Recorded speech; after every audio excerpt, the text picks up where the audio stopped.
भगवान श्री कृष्ण के चमत्कार और लीलाओं के बारे में कौन नहीं जानता है।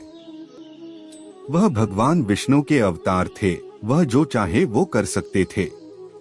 लेकिन एक ऐसा मौका भी आया था जब श्री कृष्ण को रणभूमि छोड़कर भागना पड़ा था, जिस वजह से उनका नाम रणछोड़ पड़ा गया। अब आप सोच रहे होंगे कि वो तो भगवान थे, फिर उन्हें किसी से भागने की क्या जरूरत थी। आइए जानते हैं इसके पीछे छिपे रहस्यमयी कहानी को। दुनिया को अपनी बाल लीला से मंत्रमुग्ध करने वाले कान्हा को उनके भक्त मुरली मनोहर, कान्हा, कृष्ण मुरारी, नंद गोपाल, माखन चोर, देवकी नंदन जैसे कई नामों से पुकारते हैं। लेकिन श्री कृष्ण के जीवन में एक समय ऐसा भी आया था जब उन्होंने अपने शत्रु से मुकाबला न करके मैदान छोड़ने में ही अपनी भलाई समझी।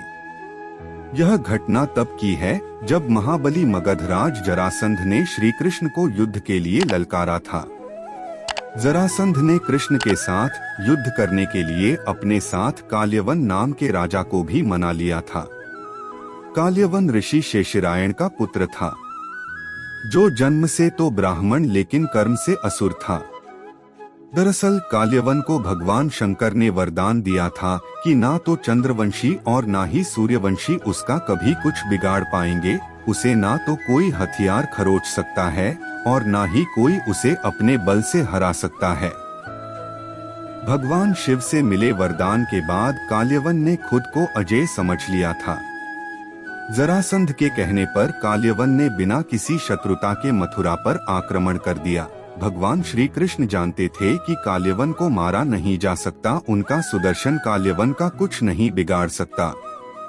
जिसके बाद वह रणभूमि से भागकर एक गुफा में पहुंच गए, जहां राक्षसों से युद्ध करके राजा मुचकुंद त्रेता युग से सोए हुए थे।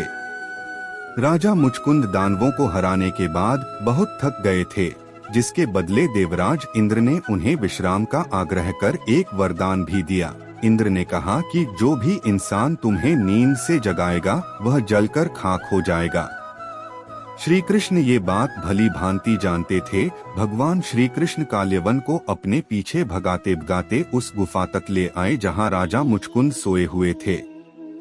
गुफा में भगवान श्री कृष्ण ने राजा मुचकुंद के ऊपर अपना पीताम्बर डाल दिया। काल्यवन को लगा श्री कृष्ण अंधेरी गुफा में सो गए हैं।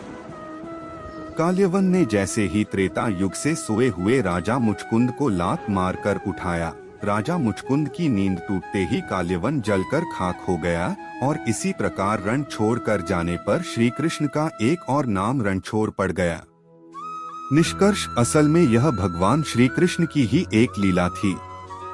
उन्होंने गीता का उपदेश देते हुए कहा भी था कि सृष्टि में जो कुछ भी होता है उन्हीं की इच्छा से होता है।